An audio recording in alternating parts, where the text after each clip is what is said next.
BJP के राष्ट्रीय प्रवक्ता संबित पात्रा ने सीएम धामी से की मुलाकात। हर घर तिरंगा अभियान को सफल बनाने पर दोनों के बीच चर्चा। जनता से किया अनुरोध, 13 से 15 अगस्त तक हर घर में फहराएं तिरंगा।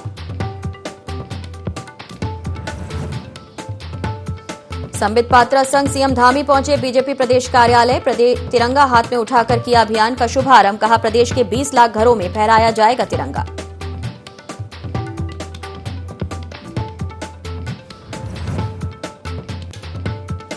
भारत तिब्बत सहयोग मंच ने जलाभिषेक कर लिया संकल्प। कैलाश मानसरोवर को चीन से छुड़ाने का लिया गया संकल्प।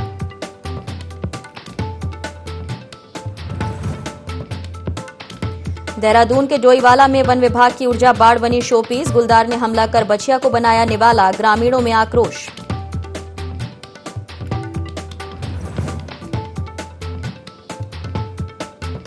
ऋषिकेश के नशा मुक्ति केंद्र में युवती से गैंगरेप। संचालिका पर लगे आरोप। पीड़िता की तहरीर पर पुलिस ने की एफआईआर दर्ज।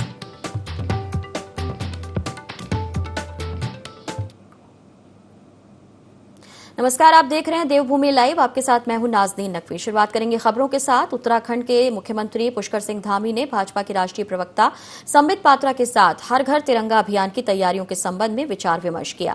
ये चर्चा मुख्यमंत्री आवास में हुई। इस दौरान संबित पात्रा ने कहा कि प्रधानमंत्री मोदी की पहल पर आजादी के अमृत महोत्सव के तहत हर घर तिरंगा अभियान संचालित किया जा रहा है। इसमें 13 अगस्त से 15 अगस्त तक सभी देशवासियों से अपने अपने घरों पर तिरंगा फहराने का अनुरोध है। ये केवल सरकारी कार्यक्रम नहीं है और ये एक आंदोलन है जिसमें सभी की भागीदारी जरूरी है। अधिक से अधिक लोग इससे जुड़े, इसके लिए व्यापक स्तर पर प्रचार प्रसार किया जाए। सीएम धामी ने कहा कि हर घर तिरंगा अभियान की तैयारियां चल रही हैं। प्रदेश में 20 लाख घरों पर तिरंगा फहराया जाएगा।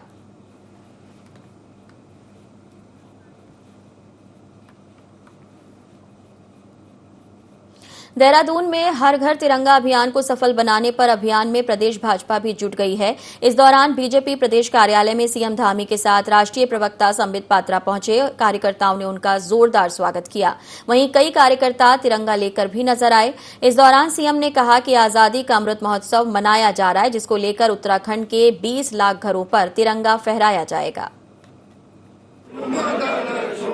मनाया जा रहा है और आज़ादी के अमृत महोत्सव में हम लोगों ने लक्ष्य लिया है कि उत्तराखंड के 20 लाख परिवारों तक 20 लाख परिवारों में घर घर तिरंगा, ऐसा करके अभियान, हर घर में तिरंगा लगाने का अभियान लिया है। उसके तहत आज हमारे जहां सरकार में एक तरफ तैयारी चल रही है, वहीं संगठन के स्तर पर भी प्रत्येक जिले में और नीचे तक बूथों तक की सारी योजना बन रही है।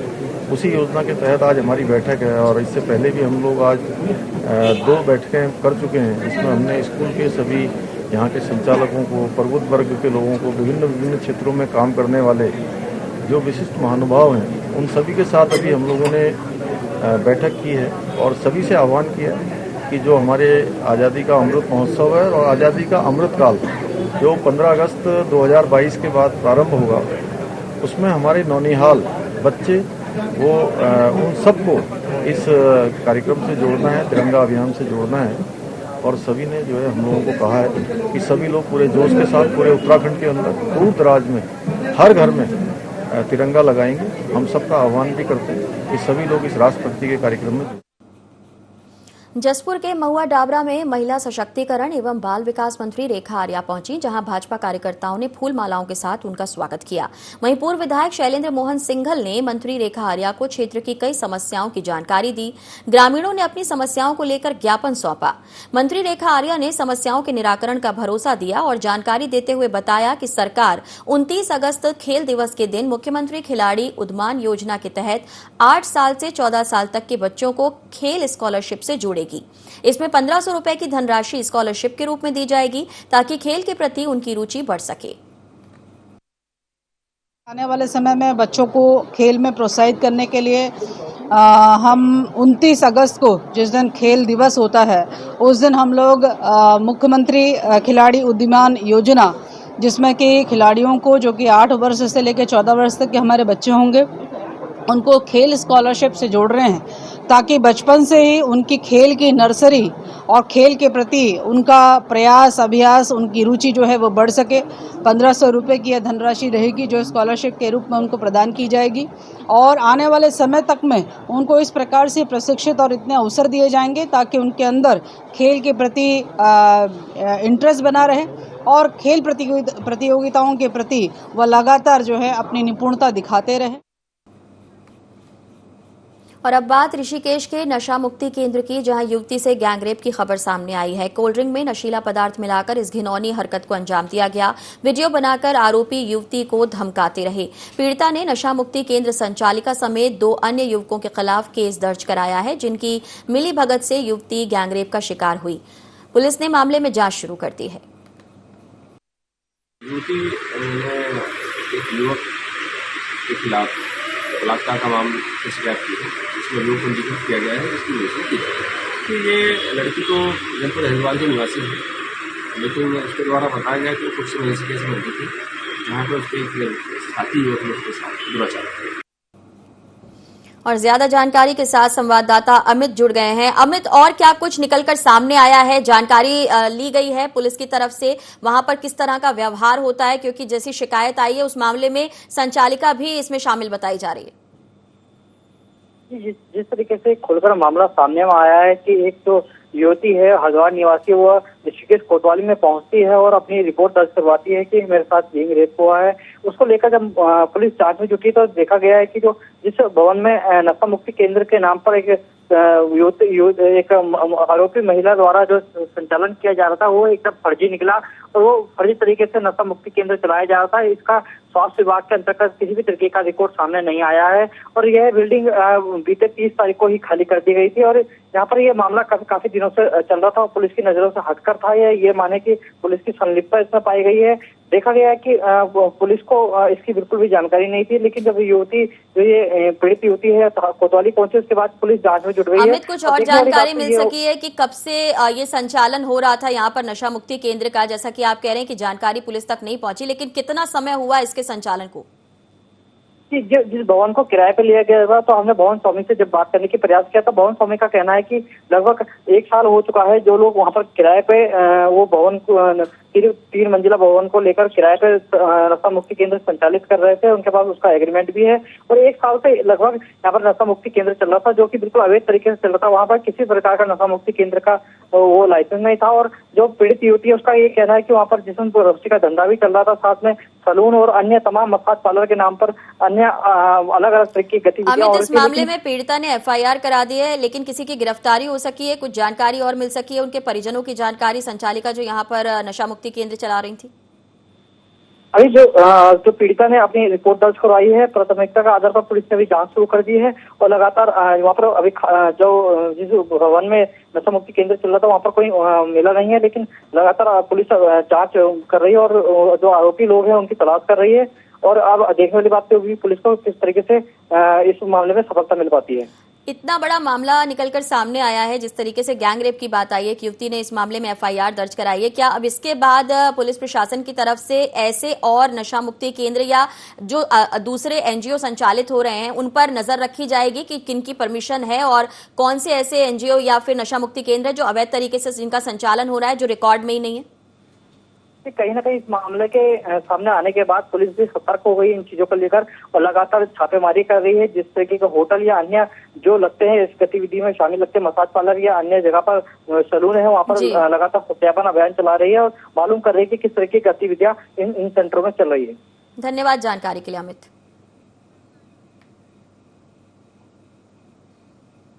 और अब बात मंगलौर की, जहां प्रतिबंधित प्लास्टिक पर नई गाइडलाइन जारी की गई, जिसके चलते लोगों को पॉलीथीन प्लास्टिक पर रोक के प्रति जागरूक किया जा रहा है। वहीं प्रशासन लोगों से प्लास्टिक का उपयोग न करने की अपील कर रहा है। इस दौरान नुक्कड़ नाटक के जरिए प्लास्टिक से होने वाली हानियों को बताया गया। बता दें कि 1 जुलाई से बाजार और प्रतिष्ठानों में प्लास्टिक को बैन किए जाने का आदेश दिया गया था, जिसको लेकर नगरपालिका के अधिशासी अधिकारी विजय प्रताप चौहान ने कहा कि प्लास्टिक का उपयोग करने वाले व्यापारियों के खिलाफ सख्त कार्रवाई की जाएगी। गाइडलाइंस आई हैं भारत सरकार से, क्योंकि कुछ हमारी प्लास्टिक ऐसी हैं जो प्रतिबंधित हैं और उनके विकल्पों के बारे में हमको जन जागरूक करना है।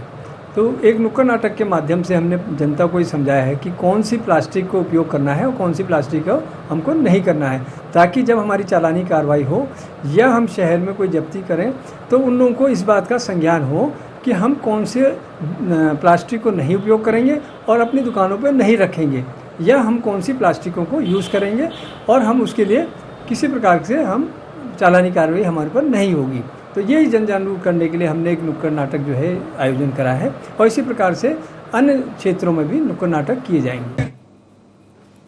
संवाददाता राहुल सैनी हमारे साथ हैं। राहुल, लगभग 1 महीने का समय हो चुका है, लेकिन इसके बाद भी जिस तरीके से जागरूकता अभियान की जरूरत पड़ रही है, क्या ये माना जाए कि अभी भी लोग नहीं समझ पा रहे हैं कि प्लास्टिक इस्तेमाल के कितने दुष्परिणाम हैं? जी बिल्कुल, देखिए आपको बताना चाहूंगा, जिस तरीके से भी केंद्र सरकार की प्लास्टिक पे प्रतिबंध को लेकर नई गाइडलाइन आई है, तो उसको लेकर जो है प्रशासन एकदम मुस्तैद हुआ है। और लगातार जो प्रशासनिक टीम है, चाहे वो नगर पालिका की अगर हम बात करें या ग्राम पंचायतों में अगर हम ब्लॉक स्तर की बात करें, तो उसके जो कर्मचारी हैं वो लगातार नुक्कड़ सभाओं के माध्यम से लोगों को जागरूक करने की कोशिश कर रहे हैं। और प्लास्टिक से होने वाले जो हानियां हैं उनसे भी अवगत जो है लोगों को करा जा रहा है, क्योंकि जो सरकार ने साफ तौर पर जो गाइडलाइन जारी की है कि इससे जो दुष्परिणाम होने वाले हैं उसको लेकर सरकार जो है सतर्क नजर आ रही है। और लगातार जो भी प्रशासनिक टीम है वो भी नुक्कड़ सभाओं के माध्यम से लोगों को जागरूक कर रही है। जी, चालानी कार्रवाई की भी यहाँ पर अधिकारी की तरफ से बात कही गई है, उसको लेकर कब से तैयारी शुरू की जाएगी, कब से इस तरह की कार्रवाइयों को अंजाम दिया जाएगा? जी बिल्कुल, देखिए नगर पालिका की तरफ से भी जो प्रतिबंधित प्लास्टिक कर दी गई है उसको लेकर यदि कोई व्यापारी या कोई व्यक्ति इस तरीके से प्लास्टिक का यूज करता है तो उस पर जो है चालान के माध्यम से कार्रवाई करने की जो है के लिए बाध्य जो है टीम होगी। ऐसा जो प्रशासनिक अधिकारी है उनके सीधे जो आदेश दिए गए हैं इनको, तो उसको लेकर लगातार जो है चालान की प्रक्रिया भी अमल में लाई जाएगी। जी, बने रहिएगा हमारे साथ।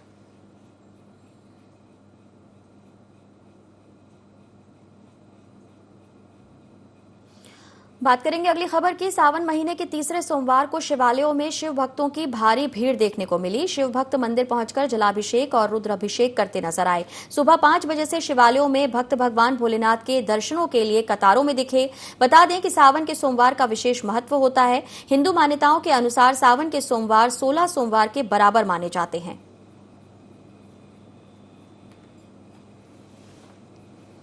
हमारे सहयोगी बने हुए हमारे साथ, उनसे जानना चाहेंगे किस तरीके का माहौल दिख रहा है। राहुल, क्या कुछ दिख रहा है? क्योंकि जितनी मान्यता है और जितनी श्रद्धा है, अगर बात की जाए, काफी बारिश भी देखने को मिली, बावजूद उसके श्रद्धालुओं की जो भक्ति भाव की भावना है उसके चलते मंदिर तक पहुंचते हैं और दर्शनों के लिए लंबी कतार में अपनी बारी का इंतजार भी करते हैं। राहुल,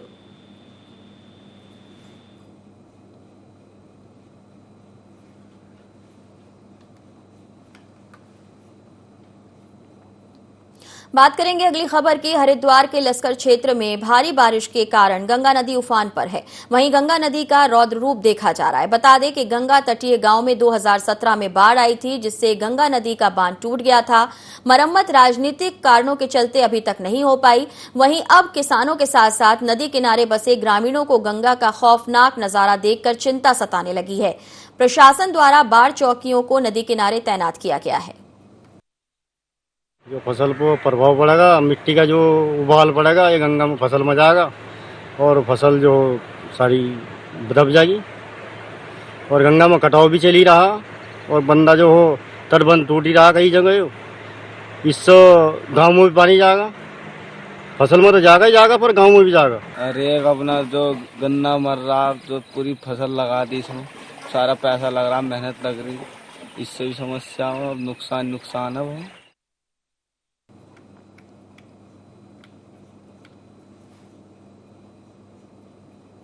संवाददाता गोविंद हमारे साथ हैं। गोविंद, आपसे जानना चाहेंगे, जिस तरीके से बाढ़ दिख रही है और यहाँ पर लोगों को ना जाने के लिए अलर्ट भी किया जा रहा है, लेकिन प्रशासन की तरफ से और क्या कुछ इंतजाम दिख रहे हैं?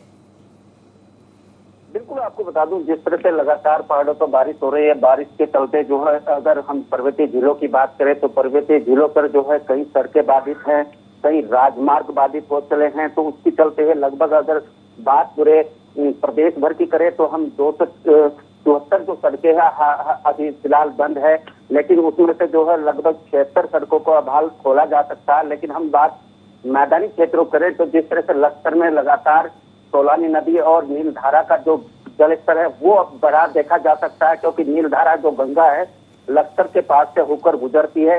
इसमें जो खतरे के निशान के करीब अब जो जल स्तर है वो पहुंच चुका है, लेकिन इसके लिए प्रशासन ने एनडीआरएफ की टीमें जो लगातार लगा दी है, लगातार जो बाढ़ राहत चौकियां वो निगरानी रखते हुए, क्योंकि कहीं ना कहीं प्रशासन जो राहत शिविरों में लगा ताकि कहीं गोविंद, वर्तमान स्थिति को देखते हुए तो जो इंतजाम किए जाने चाहिए उस पर ध्यान दिया जा रहा है, लेकिन जैसा कि जानकारी मिली है कि राजनीतिक कारणों के चलते मरम्मत का काम नहीं हो सका, उसके लिए किसे जिम्मेदार माना जाए?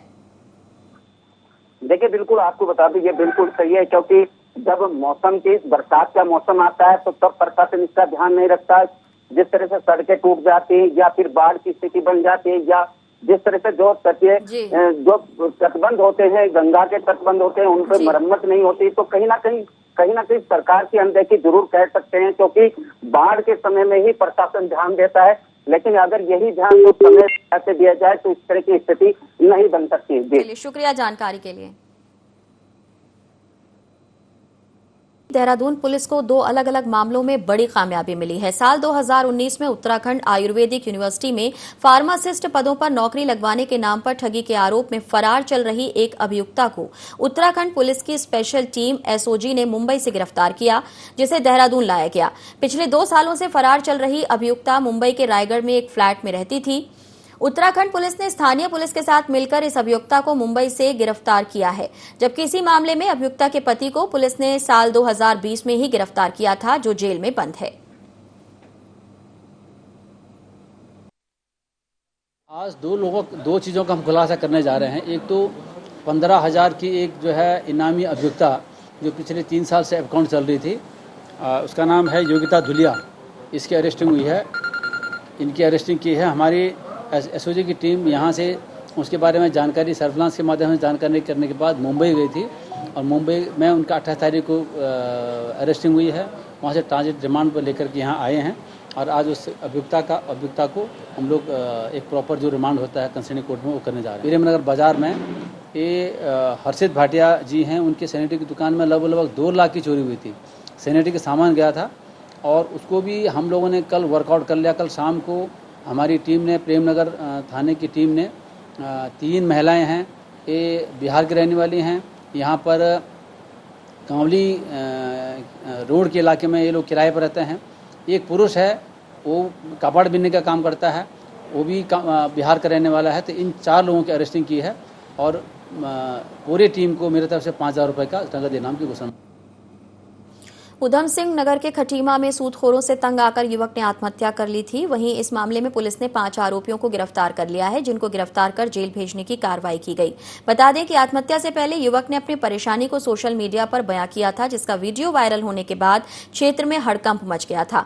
इस मामले में मृतक की पत्नी ने आत्महत्या के लिए उकसाने वालों के खिलाफ एफआईआर दर्ज कराई थी।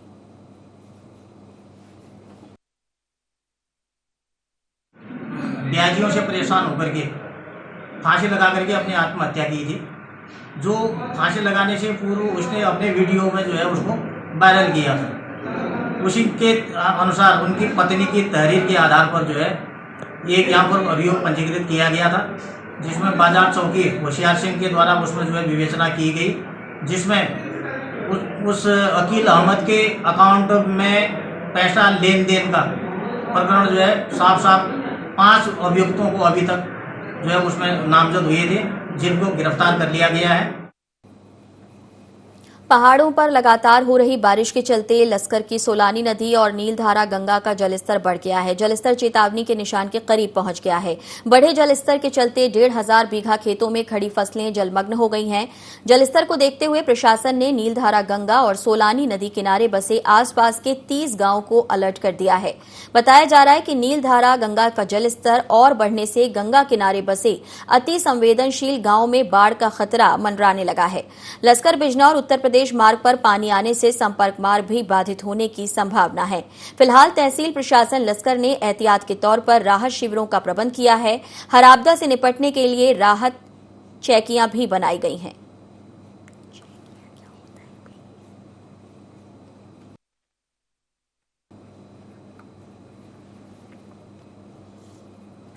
कालाढूंगी आरक्षित वन क्षेत्र बरहैनी रेंज के मोटेश्वर महादेव श्रद्धालुओं की आस्था का केंद्र है। यहां भगवान भोलेनाथ विशालकाय रूप में विराजमान हैं। सावन के तीसरे सोमवार को मोटेश्वर महादेव धाम में भक्तों का तांता दिखा। 20 युवक 12 घंटे में हरिद्वार से जल लेकर महादेव मंदिर पहुंचे और महादेव को डाक कावड़ चढ़ाई।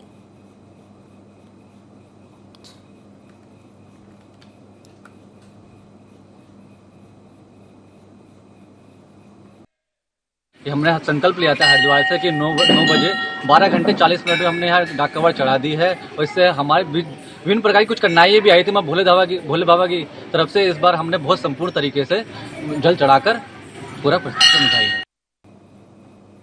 हरिद्वार में इस बार मुल्तान जोत महोत्सव धूमधाम से मनाया जाएगा। 2 साल से कोरोना के कारण ये महोत्सव सांकेतिक रूप से मनाया जा रहा था। गौरतलब है कि देश में शांति और समृद्धि के उद्देश्य को लेकर साल 1911 में पाकिस्तान के मुल्तान से इस महोत्सव की शुरुआत हुई थी। तब से लेकर अब तक ये महोत्सव ऐसे ही धूमधाम के साथ मनाया जा रहा है।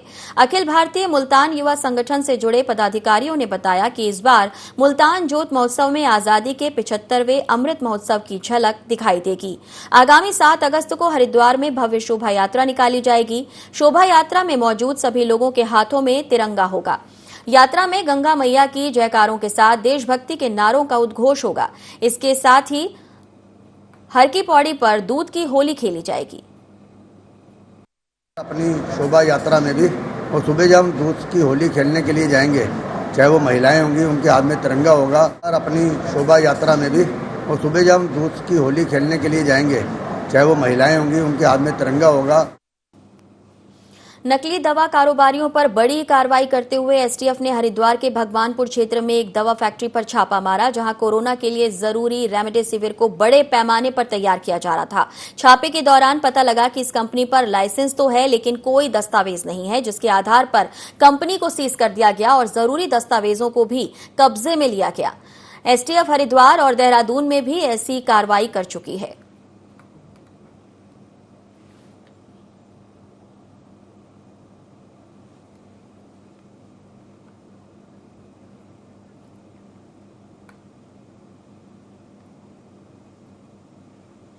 उत्तराखंड अधीनस्थ चयन सेवा आयोग पेपर लीक मामले में एसटीएफ की कार्रवाई लगातार जारी है। एसटीएफ ने इस मामले में 2 और लोगों की गिरफ्तारी की है, जिनमें से एक उत्तराखंड पुलिस का जवान है। इस पूरे मामले में अब तक 11 गिरफ्तारियां हो चुकी हैं। एसटीएफ अभी भी इस मामले की छानबीन कर रही है। उत्तराखंड एसटीएफ के वरिष्ठ पुलिस अधीक्षक ने कहा कि इन दोनों से एसटीएफ ने 35,89,000 रुपए की रकम बरामद की है। एसटीएफ ने अब तक की कार्रवाई में कुल 11 गिरफ्तारियों के साथ 1 करोड़ 20 लाख कैश भी बरामद किया, जबकि मामले की जांच अभी भी जारी है। एसटीएफ वरिष्ठ पुलिस अधीक्षक ने कहा कि जांच चल रही है और आगे भी लोगों की गिरफ्तारियां हो सकती हैं।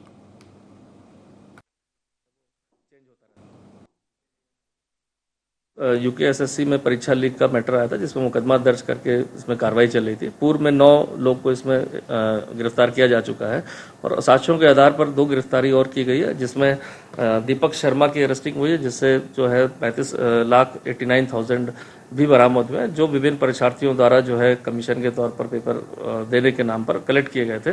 साथ ही साथ आरक्षी अमरीश गोस्वामी की भी अरेस्टिंग हुई है, जो काशीपुर में नियुक्त था और वो भी पेपर इस लीक माध्यम में जुड़ा हुआ था, क्योंकि उसने भी कैंडिडेट को अपने गांव के क्षेत्रों से उसमें लाके उस पेपर को दिया गया था। लश्कर के खानपुर की बात करेंगे, जहां लंबे वक्त से फरार बलात्कार और अपहरण का आरोपी आखिरकार पुलिस के हत्थे चढ़ गया। आरोपी उत्तर प्रदेश के मुजफ्फरनगर जिले का रहने वाला है, जिसने एक तरफा प्यार में नाबालिग का अपहरण किया था। मुजफ्फरनगर जिला अस्पताल के नजदीकी इलाके से आरोपी की गिरफ्तारी की गई।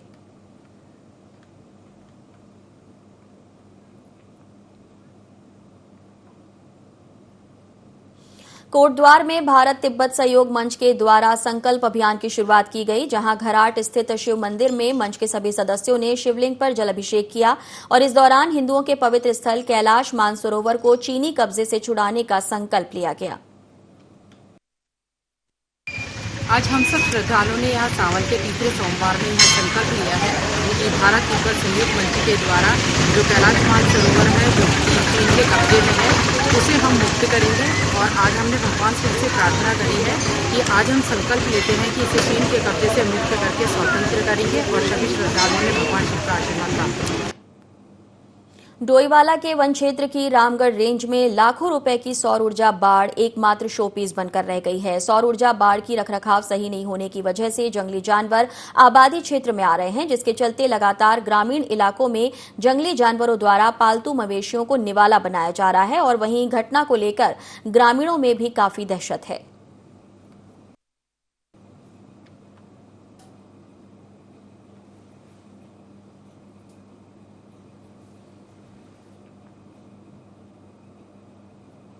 बुलेटिन में फिलहाल इतना ही। दीजिए इजाजत। नमस्कार।